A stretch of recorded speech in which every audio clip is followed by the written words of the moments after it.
Now, U.S. President Donald Trump signed an executive order on Friday banning the entry of people from 7 predominantly Muslim countries into the United States for the next 120 days.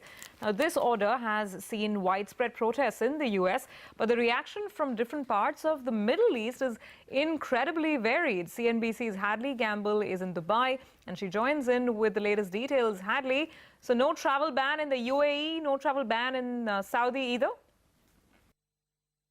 One of Dubai's ministers who basically looks after the defense, he's been tweeting over the last few days, especially saying basically the Americans have the right to do whatever they wish to keep their country safe. And I think it really does speak to where you're actually sitting in the Middle East, depending on your reaction. Certainly Saudi Arabia, the King of Saudi Arabia speaking with President Donald Trump over the weekend. We understand that conversation really revolved not just around creating safe zones in Syria and Yemen for refugees, but also in terms of taking the fight to the Islamic State. And also, of course, what to do in terms of, the social and economic ramifications of the 2030 vision, in fact. So talking about this Muslim ban, I mean, it really does depend on where you're sitting. He also spoke, we understand, with the Crown Prince of the UAE. You have to remember, of course, that Donald Trump has significant business interests internationally, and some of them are, in fact, in the United Arab Emirates. If you look at the response, really, from the Arab world, it's been pretty muted. Essentially, what we've seen, of course, we've seen a major response from Iran. They've said that they would